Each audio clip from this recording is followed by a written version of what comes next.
Assalamualaikum. Today our lecture number 6 is about MCQs of chapter number 1 taken from the book of physics part 1. Now let us start chapter number 1 MCQs. MCQs number 1 is जी सबसे पहले तो हमने statement read करनी होती है MCQs की। तो statement में लिखा हुआ है what is the radian measure between the arm of watch at 5 PM। तो सबसे पहले आपने देखना है कि वॉच बनानी है आपने, ठीक है। तो वॉच में आपने यहाँ पे आंसर्स भी देख लेने हैं, ठीक है। A B C D दिए हैं, ठीक है। और इन्हीं के अंदर रहते हुए आपने आंसर देना होता है, ठीक है। तो इसमें आप देखोगे कि वॉच यहाँ पे हमने ड्रॉ की हुई है, यहाँ पे वॉच देख सकते हो कि जो कि 5 PM यहाँ पे शो कर रही है, ठीक है। तो दो नीडल्स जो डार्क यहाँ पे शो कर रहे हैं, एक ये आपके पास नीडल है जो कि 12 पे है, और यहाँ पे आपके पास जो दूसरी नीडल है वो 5 पे है, ठीक है। इसके दरमियान में जो हमारे पास एंगल आ रहा है वो हमने मेजर करना है, और वो कितना आ रहा है रेडियन में मेजर करना है, ठीक है। तो आपको एक तो गिवन कंडीशन 5 पता है, ठीक है। और टोटल आपको पता है कि कितने हमारे पास यहाँ पे शो किए गए हैं, टोटल नंबर डिजिट्स वो आपके पास 12 हैं। तो यहाँ पे हम 5 को डिवाइड करेंगे 12 से, तो हमारे पास जो आंसर आएगा उसको मल्टीप्लाई करेंगे, ठीक है।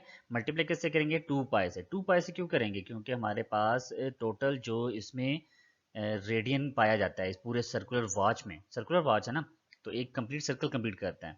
तो यहाँ पे 2 पाई रेडियन हमारे पास एग्जिस्ट होता है। जब 2 पाई रेडियन एग्जिस्ट होता है तो उससे हमने मल्टीप्लाई कर देना है। तो हमारे पास जो आंसर आएगा इसको आप मल्टीप्लाई करोगे 5 divided by 12 into 2 pi. 2 pi 2 point, ये हमारे पास जो आंसर आता है वो आता है, लेटेस्ट मेजर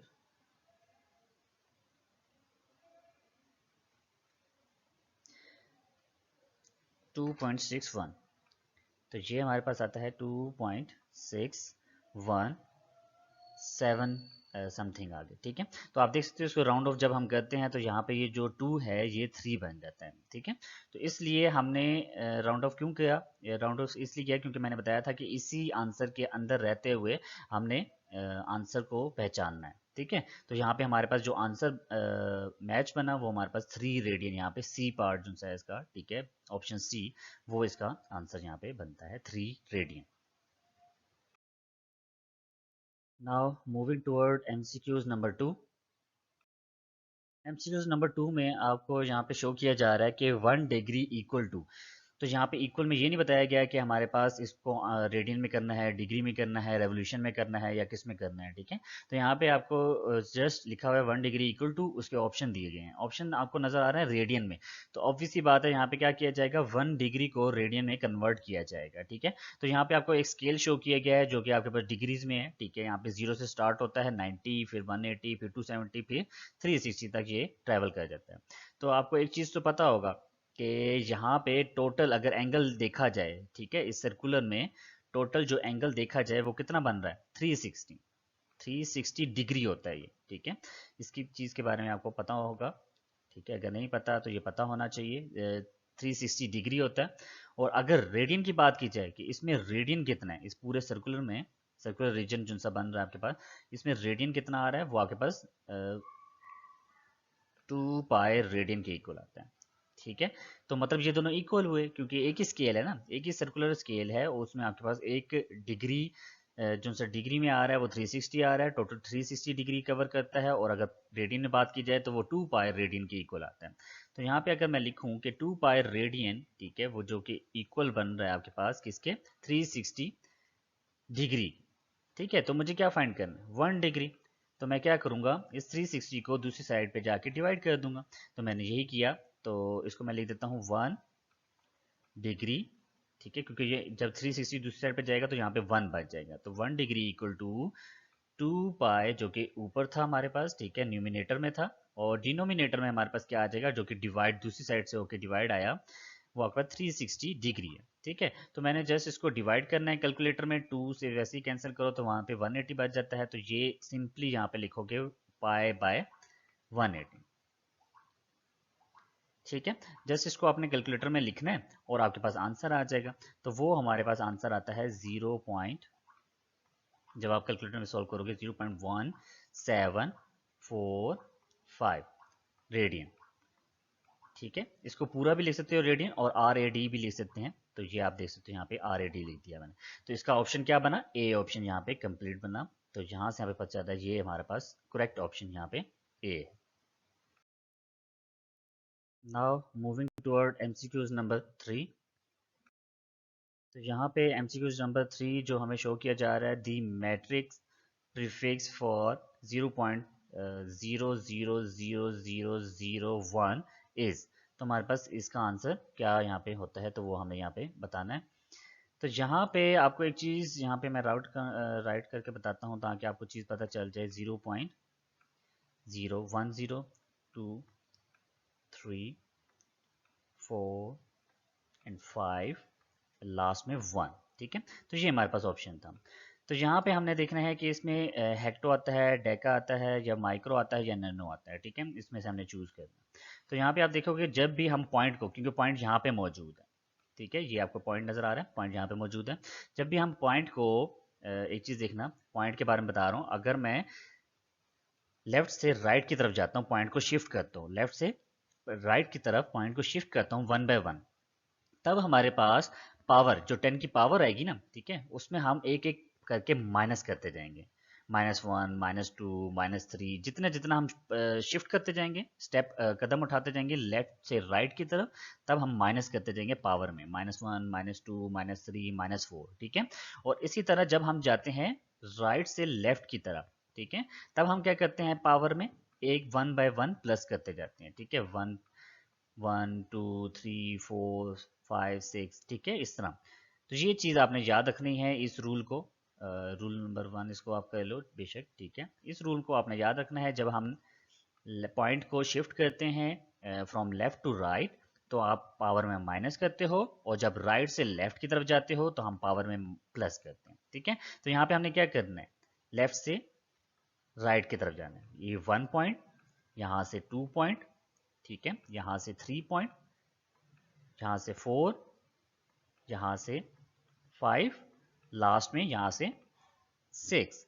तो आपके पास क्या बना, 1 यहाँ तक पहुँच गया ना पॉइंट, तो पीछे 0 लगाने का कोई मकसद तो नहीं बना। तो यहाँ पे पॉइंट जब यहाँ पे पहुँच गया 1, ठीक है, पॉइंट यहाँ पे आ गया, बेशक आगे 0 लगा दो आसानी के लिए। इंटू 10 की पावर कितना हुआ, मैंने अभी कितने डिजिट गिने थे, 1 2 3 4 5 एंड 6। तो आपके पास पावर में कितना आएगा, 6 आ जाएगा। तो ये जो सी 10 की पावर 6 आता है, ठीक है, माइनस में आएगा, क्योंकि मैंने बताया था माइनस में क्यों आएगा, क्योंकि ये लेफ्ट से राइट की तरफ जा रहा है। ठीक है, तो इसलिए हमने 6 कदम उठाए, और 6 कदम उठा के हमने उल्टे की तरफ चले, लेफ्ट से राइट की तरफ गए, तो हमारे पास -6 आया। तो आंसर क्या हुआ, 10 की पावर -6। इसको अगर मैं प्रीफिक्सेस में लिखना चाहूँ, तो प्रीफिक्स में 1.0 इंटू 10 की पावर -6 है, जो कि माइक्रो होता है। ठीक है, तो माइक्रो हमारे पास इसका बेस्ट ऑप्शन है, जो कि ऑप्शन नंबर बी है। Now moving toward MCQs number 4। तो सबसे पहले हम यहाँ पे स्टेटमेंट देखते हैं, which of the following is the correct way of writing unit.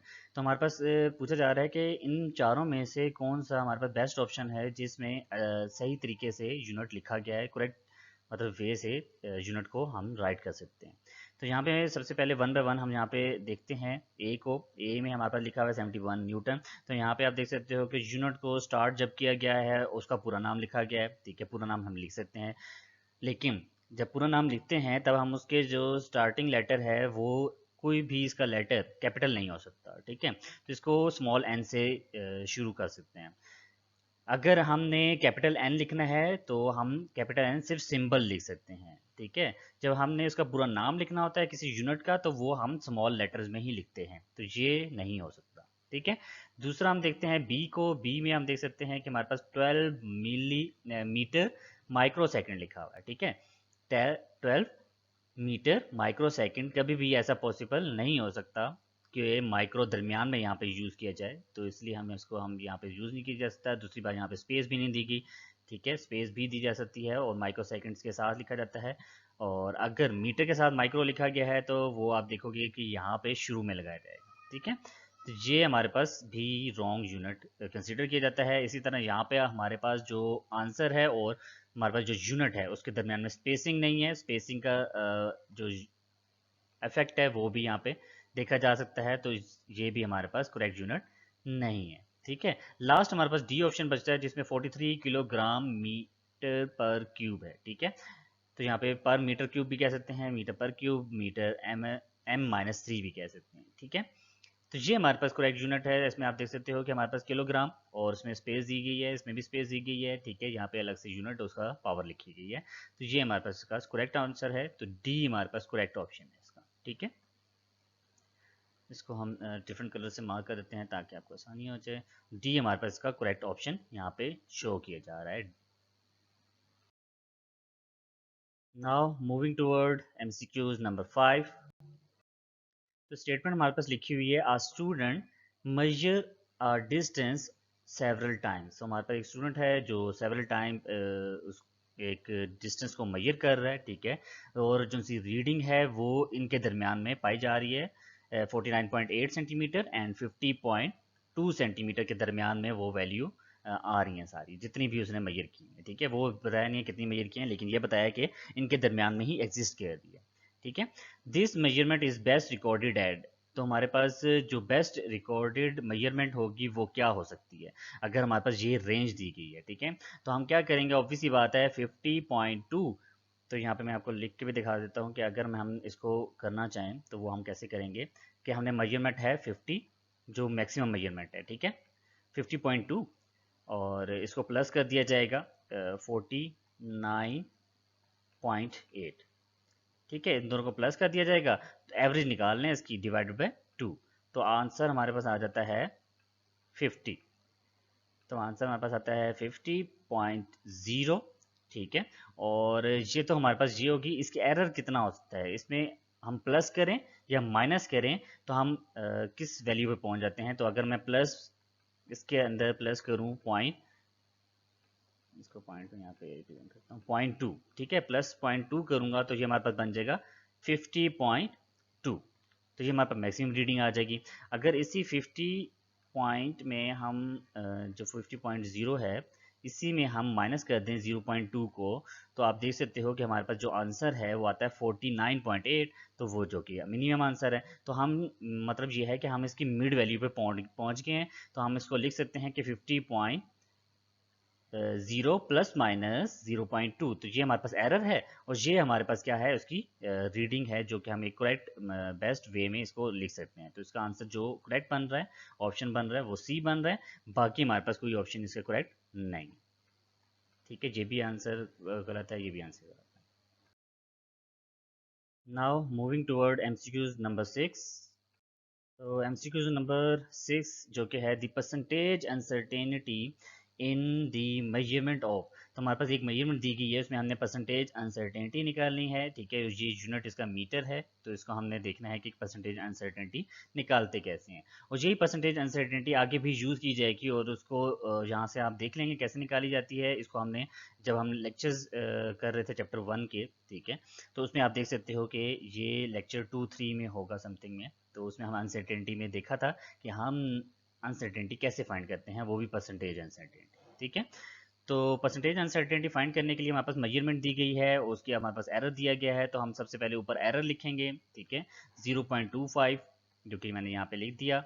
इसको मैं डिवाइड करूँगा मेजरमेंट से, तो मेजरमेंट से डिवाइड करने के बाद हमारे पास जो आंसर आएगा उसको मल्टीप्लाई करूँगा, क्योंकि हम जब परसेंटेज निकालते हैं तो 100 से मल्टीप्लाई करते हैं। तो इसको भी हम 100 से मल्टीप्लाई कर देंगे। तो ये बेसिक तरीका होता है, हमने एरर को ऊपर रखना है, मेजरमेंट को नीचे रखना है। ठीक है, दोनों को डिवाइड करके मल्टीप्लाई 100 करना है, तो हमारे पास आंसर आता है 6.6%।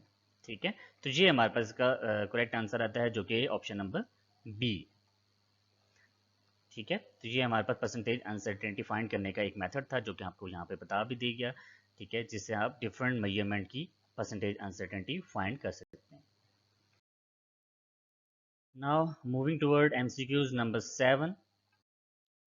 तो यहाँ पे आप देख सकते हो कि जो MCQ नंबर 7 है, the temperatures of two bodies measure by a thermometer are T1 is equal to 20 plus minus 0.5 degree Celsius and T2 जो सा गिवन है वो हमारे पास टेम्परेचर 2 गिवन है equal to 50 plus minus 0.5 degree Celsius. The temperature difference and the error there in is. तो हमारे पास इसमें कितना एरर है और उसका हमारे पास टेम्परेचर डिफरेंस कितना है वो हमने फाइंड आउट करना है। तो आपको एक चीज़ हमने जब हम अनसर्टेनिटी कर रहे थे, फाइंड आउट कर रहे थे, तो उसमें आप देख सकते हैं कि हमने एडिशन और सब्ट्रैक्शन का एक रूल पढ़ा था। ठीक है, तो सब्ट्रैक्शन और एडिशन का एक ही रूल होता है, तो वो यहाँ पे हम देखेंगे टी, जब डिफरेंस निकालते हैं ना टी का, तो उसको हम कहते हैं चेंज इन टी। तो वो क्या होता है, T2 माइनस T1। ठीक है, तो यहाँ पे लिखेंगे T2 माइनस T1। ये तो जस्ट मेजरमेंट की बात कर रहा हूँ। ठीक है, उसमें हमने क्या करना है, 50 को माइनस करना है। ठीक है, 50 को 20 से माइनस कर देना है, तो हमारे पास आंसर आ जाएगा जो कि आता है 30। ठीक है, तो यहाँ पे आप ऑप्शन में भी देख सकते हो, ऑप्शन में जितने भी आंसर दिए गए हैं वो 30 ही गिवन है हमारे पास। ठीक है, तो यहाँ से हमें नहीं पता चल रहा कि आंसर कौन सा करेक्ट है, ए बी सी डी कौन सा करेक्ट है, ये हमें नहीं पता। और आंसर में सारों का यूनिट भी सेम है, Celsius, degree Celsius, degree Celsius, तो यहाँ पे कंफ्यूजन होगी। तो अब हम चलते हैं उसके एरर की तरफ। तो एरर जब हम फाइंड करते हैं तो उसको मैं ई से रिप्रेजेंट कर रहा हूँ यहाँ पे। ठीक है, तो उसको फाइंड करने के लिए हम क्या करते हैं, बेशक सब्ट्रैक्शन हो और या एडिशन हो, इन दोनों का रूल एक ही होता है एरर के लिए। वो हम क्या करते हैं, हम इनके एरर को, दो मेजरमेंट हैं, इनके एरर को ऐड कर देते हैं। ठीक है, तो हमारे पास टोटल जो फाइनल रिजल्ट आता है उसका एरर आ जाता है, वो हमारे पास क्या बनता है, 1। तो 0.5 प्लस 0.5 आंसर 1 आता है, तो हमारे पास एरर क्या आ रहा है, 1। तो ये हमारे पास इसमें ऐड किया जाता है, तो इसको हम कहते हैं प्लस माइनस 1। तो हमारे पास ऑप्शन कौन सा करेक्ट हुआ, सी ऑप्शन इसका करेक्ट है हमारे पास। ठीक है, now moving toward MCQs number 8।